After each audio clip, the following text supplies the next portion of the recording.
Good morning, students. Today we will learn about participles. So, firstly, what is a participle? So, the word participle is a verbal that functions as an adjective. So, it means that participle is a verb, but it does the function of an adjective, means it functions as an adjective. Now, there can be different types of participles like present participle or past participle. So, the first one is present participle. Present participle always ends with ing. That means when you have to decide whether the given participle is present participle or not, then see whether it is doing the work of an adjective or not, and it should be in ing form. Means for a verb to be in present participle, it should end with ing, means it should be in fourth form, and it must do the work of an adjective. Okay, and present participle is active in meaning, means it is used in active sentences, active voice. Okay, for example, it was an amazing film. So the first example is amazing film. See, amazing. Firstly, it is a verb because it is ending with ing. It is in V4 form. Secondly, it is describing the film, the subject. So as it is describing the subject, so it is an adjective and hence it is present participle. Second one is dark billowing clouds often precede a storm. Now see, billowing, it's a verb. It is in fourth form and it is describing clouds, subject. So again it is doing the work of an adjective, so it is present participle. He was trapped inside the burning house. The present participle is burning and house is the subject, means burning is describing house.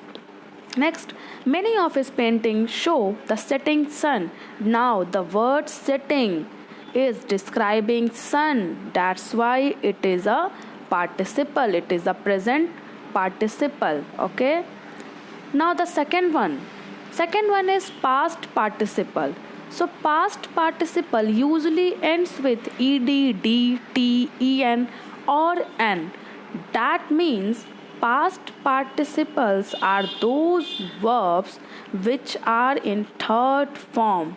Means when you have to construct past participle, then you have to change the verb in third form. And different types of structures are for third forms, means some verbs end with ed, some with d, some with t, other like walk becomes walked, burn becomes burned, so on. Okay, now as present participle is always active, so past participle is passive in meaning, means we use past participle in passive voice, in passive sentences. For example, Albert always wears a broken hairband.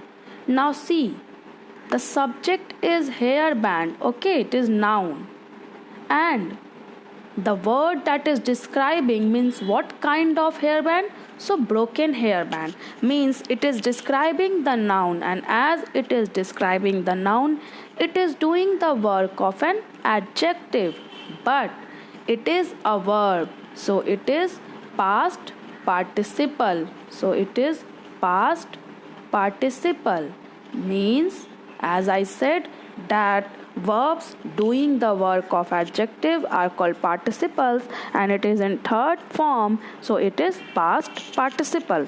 Second one is I have a colored calendar on my desk. Again, noun is calendar and the describing word is colored, means what kind of calendar? So colored. We ate a lot of roasted meat. Now noun is meat, and what kind of meat? So roasted meat. I do not drink boiled water because of its weird taste. Now, the subject, the noun is water, And what kind of water? So boiled. Robert is the most wanted player on the team. Now again, player, it is the noun, and what kind of player? So most wanted player. The frightened boy jumped over the wall. Again, the subject is boy and the describing word is frightened. Now all the circled words are noun, or you can say subject, and the underlined words are the describing words, means adjectives, but are verbs, so they are called past participles. Now the third one is perfect participle. So perfect participle indicates complete action, means when you have to denote any complete action, then you use perfect participle. So the verbs in the form of perfect completed action doing the work of adjective are called perfect participles. So as present participle is always used actively and past participle is always used passively, but perfect participle is used in both ways. First one, see, active voice.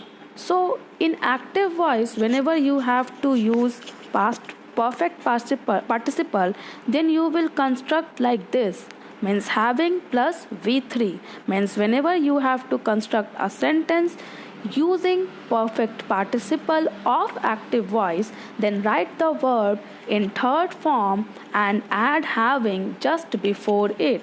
Like, after he had gone through a rehab, he was no longer alcoholic. So it will change into having gone through a rehab, he was no longer alcoholic.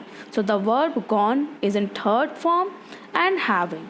Next one in passive form. So when you have to construct a sentence of passive, then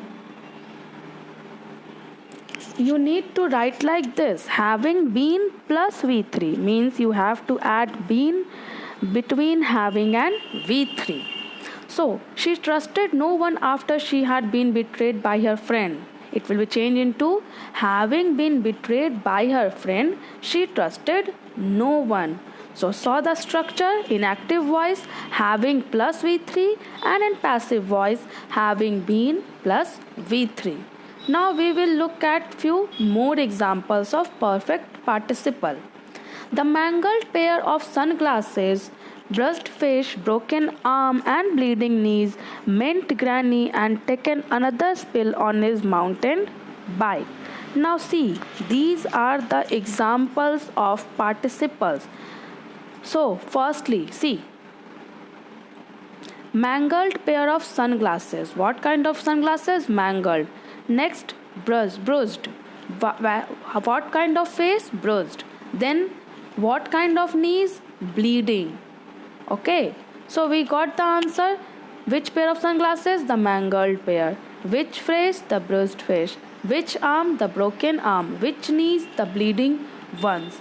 Means that whichever verb just denotes, just describes the noun is called participle. Okay, now here are few verbs which are used in both the forms, in present participle also, in past participle also. Now we will learn how to construct. See, to rise. To rise becomes the rising sun. If we take the noun sun, then rising sun. Why? Because present participle is in v4 form, but past participle is in v3 form. So third form of rise is risen, so it will become the risen sun. Same to boil. Boil, v4 boiling, the boiling water, and third form of boil is boiled, so the boiled water. Okay, next one is to break. So break, fourth form is the breaking water, and the third form is the broken water. Then cook, the fourth form is cooking, and the third form is cooked. So this is how you have to change verbs into past participle or present participle. Okay, students, thank thank you. That's all for today.